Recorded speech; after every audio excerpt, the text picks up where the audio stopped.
Hello student, good morning. Drawing classes bye गुड़िया ma'am channel पे आप सभी का स्वागत है। आज कुछ इम्पोर्टेंट क्वेश्चन लेके फिर मैं हाजिर हुई हूँ। थोड़ा सा प्रॉपर टाइम सेट नहीं हो रहा है वीडियो डालने का, पर अब कोशिश करूँगी कि एक दो दिन से मैं आपको इम्पोर्टेंट क्वेश्चन है वो अवेलेबल करा दूँ।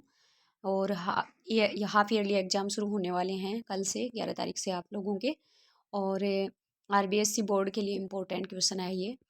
और बच्चों, ईयरली एग्ज़ाम होगी उससे पहले तो मैं कंटिन्यू डेली बेस पे वीडियो डालने की कोशिश करूँगी।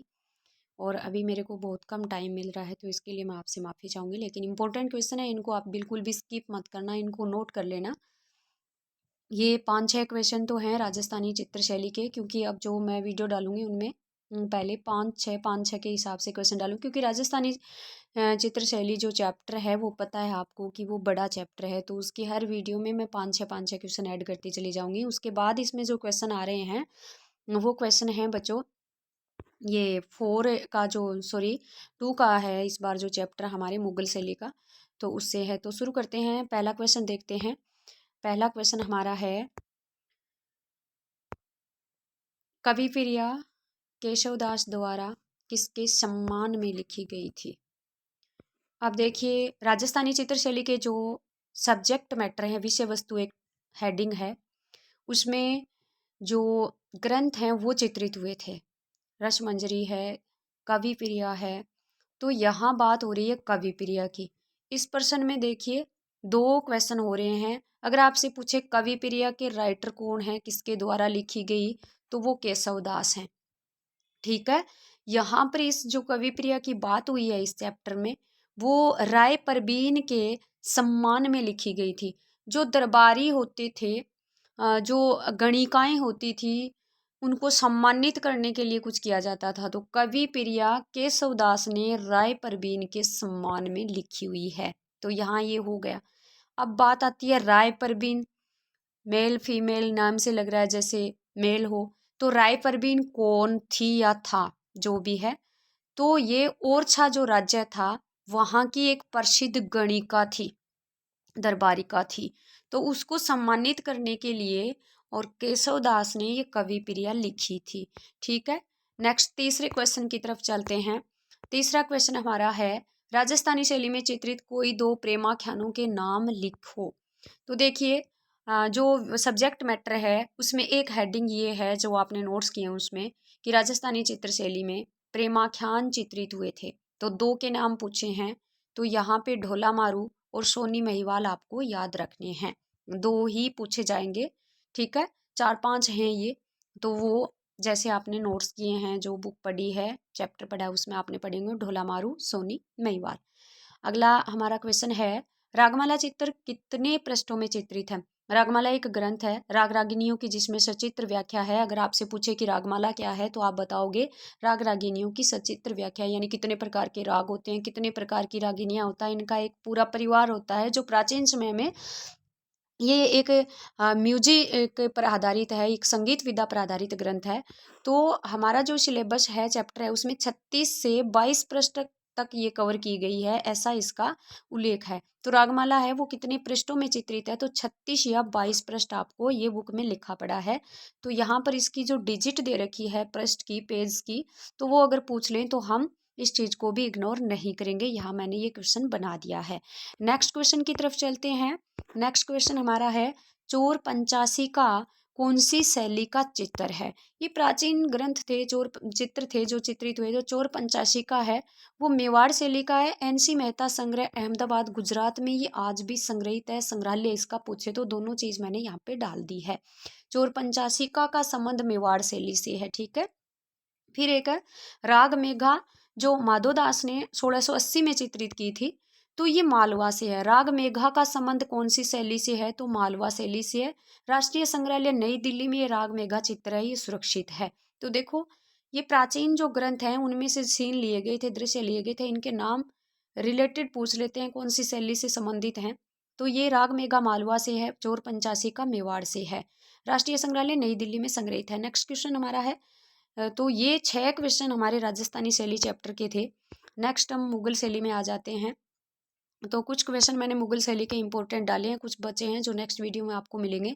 प्रथम मुगल शासक कौन था, वह भारत कब आया? तो हम जहाँ से इस चैप्टर की शुरुआत करते हैं मुगल चित्र शैली के, तो सबसे पहले हम इंट्रोडक्शन हमारा होता है बाबर के साथ। 1526 में भारत आया था, पानीपत वाला युद्ध था, ठीक है, उसमें वह विजयी होकर के और फिर उसने भारत में अपना साम्राज्य स्थापित किया था। 1526 डेट दे रखी है, इंपॉर्टेंट क्वेश्चन बनता है, बिल्कुल स्किप मत करना इस क्वेश्चन को। इसको घुमा फिरा के कैसे भी पूछे कि प्रथम मुगल शासक कौन था जो भारत आया, बाबर था। या भारत में मुगल साम्राज्य की स्थापना कौन से शासक ने की थी, वो बाबर ने की थी। मुगल साम्राज्य की स्थापना बाबर ने कब की, तो वो 1526 में की थी। कैसे भी पूछे बाबर है, और 1526 में मुगलों का साम्राज्य भारत में स्थापित हो चुका था, ठीक है। दिल्ली की राजगद्दी पर ये 1526 में बैठा था। बाबर किसका वंशज है, तो हमारा इस बार का जो हमारी ऑफिशियल जो बुक है उसमें तैमूर और चरघटाई तुर्क वंश दे रखा है, ठीक है। ये हमारी ऑफिशियल जो बुक है उसमें दे रखा है तैमूर और चरघटाई तुर्क का वंशज था ये। बाबर की आत्मकथा, बाबरनामा पढ़ा है आपने। तुजुक-ए बाबरी भी आ सकता है, इसका नाम तुजुक-ए बाबरी भी और बाबरनामा, आप ध्यान से सुनेंगे साथ ही पर्सन ये सारे। नेक्स्ट क्वेश्चन की तरफ चलते हैं। 10 का क्वेश्चन हमारा है बाबर कालीन। यहाँ पे जल्दी में न नहीं लिखा है, देखो कालीन आएगा। बाबर कालीन यानी बाबर के समय के दो चित्रकारों के नाम। तो बाबर के समय बेहजाद और शाह मुजफ्फर का जिक्र हुआ है, उन्होंने अपनी आत्मकथा बाबरनामा में इन दो का जिक्र किया है। वैसे देखो बच्चों, बाबर का कार्यकाल काफी छोटा था, 4 वर्ष का था। 1530 में मृत्यु हो गई। नए नए शासक आए थे, साम्राज्य स्थापित किया था, काफ़ी हाँ, मतलब उथल-पुथल रहती है, तो उसमें ये इन शासकों का क्या था कि जो भी इनका फ्री टाइम होता था उसमें ये इस तरह की, जिसको कला में रुचि है वो कला एंजॉय करते थे, जिसकी संगीत में रुचि है वो संगीत, नृत्य, ये चीज़ें होती थी। तो नया-नया साम्राज्य स्थापित करने में इनको इनके समय चित्रों का उल्लेख नहीं है, चित्रकारों का उल्लेख है। इस वजह से कह सकते हैं कि बाबर की कला में रुचि थी। बेहजाद और शाह मुज़फ़्फ़र का ज़िक्र इन्होंने किया है। घुमा के कैसे भी देते, बेहजाद और शाह मुजफ्फर कौन से मुगल शासक के दरबार में थे, तो बाबर के दरबार में थे। कैसे भी पूछे आपको ये पता होना चाहिए कि बेहजाद और शाह मुजफ्फर हैं वो बाबर से संबंधित चित्रकार हैं, ठीक है, ईरानी चित्रकार हैं ये। बाबर के सज्जा के आकर्षण चित्र करने वाला उत्कृष्ट चित्रकार किसको मानता था? अब देखिए ऑफिशियल जो हमारी बुक है, इससे अलावा जो बुक है उनमें नहीं है। ऑफिशियल जो बुक है मेरे पास उसमें है केश सज्जा, यानी बालों की बनावट चित्रों में इतनी अच्छी बनाता था शाह मुजफ्फर। तो ये चीज़ भी मैंने नॉर्मल नहीं लिया, इसको क्वेश्चन हो सकता है यहाँ से। बेहजाद कहाँ का रहने वाला था? ईरान का रहने वाला था। ईरानी कला के अंदर हेरात का रहने वाला था, ठीक है। हेरात एक ईरानी कला केंद्र था, वहां से बेहजाद का संबंध था। वर्तमान में हेरात कहाँ स्थित है, दे रखा है बुक में, अफगानिस्तान में है। तो इसकी प्रजेंट जो सिचुएशन है वो पूछ सकते हैं, तो ये आपको ध्यान में रखना है। नेक्स्ट क्वेश्चन की तरफ चलते हैं। हुमायूं भारत का शासक कब नियुक्त हुआ था? तो ये 1530 में बाबर की मृत्यु हुई, तो 1530 में हुमायूं ने शासन संभाला था, ठीक है। अफगान शासक शेर शाह द्वारा राजगद्दी छीन, शेर खान भी बोलते हैं इसको, शेर शाह भी बोलते हैं, आपने पढ़ा होगा 10th क्लास हिस्ट्री में जो चैप्टर है उसमें इसका नाम पढ़ा होगा आपने। शेर शाह द्वारा राजगद्दी छीन लेने के बाद हुमायूं ने किसके यहाँ शरण ली थी? तो हुआ ऐसा था, हुमायूं के जीवन में काफ़ी संघर्ष रहा था। शेर शाह ने इनको 4-5 साल के लिए निष्कासित कर दिया था, हरा करके निकाल दिया था। तब ये हार गए, यहाँ से उनको भागना पड़ा। तो ये गए थे फारस के राजा शाह तहमास के दरबार में, इनको शरण मिली थी, वहाँ पर ये रहे थे। तो उस शासक का नाम पूछ सकते हैं। फिर वहाँ पर रहे थे और फिर 1545 में हुमायूं ने शाह तहमास की सहायता से काबुल में अपना दरबार स्थापित किया था और अपना खोया हुआ साम्राज्य इसने दोबारा से प्राप्त किया था। तो हेल्प पूछ लेंगे कि किसकी सहायता से, तो वो शाह तहमास जो फारस के शासक थे जिसके यहाँ हुमायूं को शरण मिली थी, उन्हीं ने इनकी सहायता की थी। नेक्स्ट क्वेश्चन की तरफ चलते हैं। हुमायूं ने कौन से 2 फारसी कलाकारों को अपने दरबार में स्टूडियो स्थापित करने के लिए आमंत्रित किया था? तो देखो बच्चों, जब ये अपना निष्कासित जीवन गुजार रहे थे शाह तहमास के दरबार में, तो वहाँ उन्होंने चित्रकारों का काम देखा। तो मीर सैयद अली और ख्वाजा अब्दुल समद सिराजी, ये जो फारस के राजा के दरबार में ये चित्रकार थे, इनका काम हुमायूं को बहुत ही ज़्यादा पसंद आया। जब ये वापस आने लगे तो मीर सैयद अली और ख्वाजा अब्दुल समद सिराजी को इन्होंने आमंत्रित किया कि आइए आप मेरे दरबार में एक स्टूडियो स्थापित कीजिए, एक चित्रशाला स्थापित कीजिए और आप अपना काम है वो सिखाइए और करिए, हमारे जो दरबारी चित्र हैं वो बनाइए। तो ये 2 आर्टिस्ट के नाम आपको याद रखने हैं। यहाँ पर ये भी पूछा जा सकता है कि मीर सैयद अली और ख्वाजा अब्दुल समद सिराजी कौन से मुगल दरबार शासक के दरबार में थे, वो हुमायूं के दरबार में थे, या हुमायूं कालीन 2 चित्रकारों के नाम तो मीर सैयद अली और ख्वाजा अब्दुल समद सिराजी, या फिर मैंने ये क्वेश्चन बनाया इस अकॉर्डिंग पूछ सकते हैं। तो आपको किसी भी वे में पूछ रहे याद होना चाहिए। हुमायूं कालीन छवि चित्रण के लिए प्रसिद्ध चित्रकार कौन कौन से थे, नाम लिखिए। छवि चित्रण होता है जैसे राजा महाराजाओं के व्यक्ति चित्र बनाने वाले, तो ये बहुत गजब के बनाते थे दोनों ही चित्रकार, जो हुमायूं के समय और फारस से आए थे, सहतमास के दरबार से ये लेके आया था इनको। तो छवि चित्रण में ये दोनों के नाम आएंगे, मीर सैयद अली जुदाई, अब्दुल समद सिराजी। जुदाई अपना उपनाम लिखते थे, मैंने यहाँ मेंशन नहीं किया। नेक्स्ट देखिए, चित्रकला व सुलेख कला का जोरदार संरक्षण किस मुगल शासक के साथ शुरू हुआ, तो चित्रकला और सुलेख कला का जोरदार संरक्षण हुमायूं के शासनकाल में शुरू हुआ था। नेक्स्ट क्वेश्चन है, निगार खाना की स्थापना किसने की, हुमायूं ने की थी, इंपॉर्टेंट क्वेश्चन है। हमजानामा का चित्रण किसने शुरू किया, हुमायूं ने, वेरी इंपॉर्टेंट क्वेश्चन मान के चलो इसको। अब देखिए यहाँ पर ये बात है कि ये जो हुमायूं नामा है इसको चित्रित होने में 15 वर्ष का समय लगा था। इसकी शुरुआत करवा दी थी हुमायूं ने। हमजानामा एक वीर पुरुष योद्धा की कहानी है और हुमायूं चाहता था, मैं थोड़ा सा बताना चाहूंगी यहाँ पे, कि इस वीर पुरुष योद्धा की कहानी है, इससे बालक अकबर है वो प्रभावित हो, उसके जैसा करेक्टर ही अकबर का हो। और अकबर आपको पता है डिसलेक्सिया से पीड़ित था, अकबर डिसलेक्सिया से पीड़ित था, यानी अकबर पढ़ नहीं पाता था। तो हुमायूं ने सोचा ये इस कहानी को पढ़ नहीं पाएगा, क्यों ना मैं इसको चित्रित करवा दूं। तो हुमायूं ने मीर सैयद अली जुदाई ख्वाजा अब्दुल समद सिराजी को आदेश दिया कि इस हमजानामा कहानी को चित्रित करवाओ, इसे देखकर बालक अकबर है उसका कैरेक्टर भी इस वीर योद्धा के जैसा होगा। तो हुमायूं ने उसको शुरू करवा दिया था, पूरा नहीं हो पाई थी इनके कार्यकाल में क्योंकि इनकी मृत्यु हो गई थी। ये 15 वर्ष का प्रोजेक्ट था, ये काफ़ी समय लगा था, इसमें काफ़ी सारे आर्टिस्ट, 2 मेन थे और जिनके नेतृत्व में, जिनकी लीडरशिप में अन्य आर्टिस्टों ने भी इसमें सहयोग दिया था। इसमें 1400 चित्र थे, 1400 पेंटिंग थे। हमजानामा की पूरी कहानी, मतलब कहाँ वो कैमूर शहर पर अटैक करता है, कैसे डाकुओं से बचाता है, मतलब वीर योद्धा का पूरा दृश्य है उसमें। 1400 पेंटिंग बनी थी इसमें, 15 वर्ष का समय लगा था। तो हुमायूं ने तो इसको शुरू करवा दिया, लेकिन अकबर जब शासक बना तो अकबर ने इस प्रोजेक्ट को पूरा करवाया था। अगर आपसे ये पूछे, एक बार ये पूछा था, तो ये 14-15 के सेशन में पूछा था या पता नहीं 6-7 साल पहले एक पेपर में आया कि हमजानामा का चित्रण किन शासकों ने करवाया। यहाँ पे पर्सन सही से पढ़ना है, किन शासकों ने।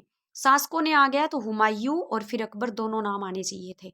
किस शासक ने शुरू करवाया तो हुमायूं ने, किस शासक ने इस प्रोजेक्ट को पूरा करवाया तो अकबर ने। कैसे ही घुमा फिरा के पूछे आप इसको इस तरह से बता दोगे। नेक्स्ट क्वेश्चन की तरफ चलते हैं, थोड़ा सा एक्सप्लेनेशन में टाइम लग गया इसके। नेक्स्ट क्वेश्चन हमारा है, princess of the house of Taimur चित्र किसने बनाया।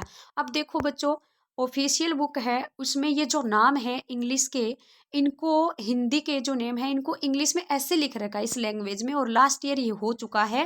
यात्रा का अंत चित्र पूछा, जर्नीश एंड ऐसे दे दिया। Ram waxwing pride of the ocean वो दिया था, समुद्र का मानवर्धन करते हुए राम वो दिया, तो उसको इसी लैंग्वेज में लिखा। तो इस बार आपको इस लैंग्वेज में भी याद करनी है। इस चित्र का वैसे नाम है कि तैमूर के घर के राजकुमार है, princess of the house of Taimur. तो इस लैंग्वेज में क्वेश्चन पूछे थे लास्ट ईयर, ये थोड़ा सा आप ध्यान करोगे यहाँ पे। तो princess of the house of Taimur चित्र किसने बनाया, ये अब्दुल समद ने बनाया था। 1545 से 50 का समय दे रखा है और हुमायूं के शासनकाल में। तो यहाँ पर ये चित्रकार का नाम, समय और कौन से शासक के शासनकाल में, तीनों चीज मैंने यहाँ पे दे दी है, आप इसको ध्यान से नोट करोगे, ठीक है।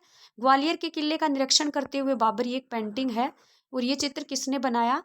तो देखो कुछ हमारी जो ऑफिशियल बुक है उसमें वर्णन भी नहीं दे रखा, थ्योरी में भी नहीं दे रखा, साइड में कुछ चित्रों के नेम दे रखे हैं। साइड में पेज होता है वो जो पृष्ठ है उसके साइड में, तो ये ग्वालियर के किले का निरीक्षण करते हुए बाबर, यह चित्र भूरे नाम के कलाकार ने बनाया था, 1598 में बनाया था।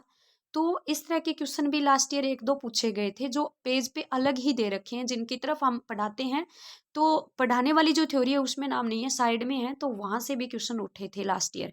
तो मैंने इस बार ये भूल भी नहीं किया, वैसे तो मैं मेरे स्टूडेंट्स को लिखवा देती हूँ, ठीक है।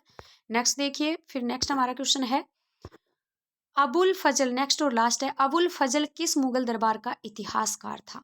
अबुल फजल का आपने बहुत नाम सुना होगा, और दरबारी ये अबुल फजल था, वो अकबर के दरबार का था। अकबर अकबर के दरबार का था, ठीक है। अबुल फजल का संबंध है वो अकबर के दरबार से है। तो ये कुछ क्वेश्चन हैं आज के लिए, बस इतना ही होगा इसमें। नेक्स्ट वीडियो में जहाँ से इम्पोर्टेंट पूछने की संभावना रहती है वहाँ से मैं सारे क्वेश्चन आपको अवेलेबल कराने वाली हूँ। ये क्वेश्चन आप नोट कर लेना अपनी नोटबुक में। और अगर आपको ये वीडियो अच्छा लगे, क्वेश्चन अच्छा लगे, तो आपकी जो डिमांड है उसके अकॉर्डिंग आप कमेंट करिएगा और लाइक करिएगा। जिसने सब्सक्राइब नहीं कर रखा है वो सब्सक्राइब जरूर करें। और मेरी कोशिश रहेगी कि मैं टाइम निकाल के आपके लिए और वेरी इंपॉर्टेंट क्वेश्चन की सीरीज है वो लेके आती रहूँगी। आज के लिए बस इतना ही। थोड़ा एक्सप्लेन करने के बावजूद भी 15 ही मिनट का वीडियो है, बिल्कुल भी स्किप मत करना। सारे क्वेश्चन है वो नोट करना, आपके लिए ये बेनिफिशियल वीडियो है। और आगे के लिए मैं मेहनत करके और फिर आपके लिए मैं, है ना, ऑफिशियल बुक है उसकी लाइन टू लाइन हर चैप्टर की रीड करके और वहाँ से क्वेश्चन उठाती हूँ। तो ये क्वेश्चन आपके लिए बहुत ही बेनिफिशियल हैं। अच्छे से पढ़ाई करो, अच्छे से लगन से मेहनत से तैयारी करोगे तो चॉइस में से चॉइस ईयरली जो एग्जाम है वार्षिक उसमें आपके आने वाले हैं। क्योंकि 70 नंबर प्रैक्टिकल के होते हैं। ड्राइंग में कितने नंबर का प्रैक्टिकल होता है, किस हिसाब से प्रैक्टिकल होता है, प्रैक्टिकल के नंबर किस हिसाब से डिवाइडेड होते हैं, एक मैं छोटा सा 5-7 मिनट का इस तरह का वीडियो भी डाल डाल दूंगी। और अगर आपको हेल्प चाहिए कि ये जो ड्राइंग फाइल है वो कैसे बनाते हैं, तो उनका भी मैं वीडियो डाल दूंगी। कौन से कलर, कौन से ब्रश यूज़ करते हैं, कौन से पेज यूज़ करते हैं, कैसा कवर होता है फाइल का। अगर कोई ऐसा बच्चा जो स्कूल में नहीं जा पाता या जिनके कोई मतलब स्पेशली ड्राइंग टीचर नहीं है, वो अगर पूछना चाहे तो ज़रूर कमेंट करें इस वीडियो के नीचे। आज के लिए बस इतना ही। थैंक यू, धन्यवाद।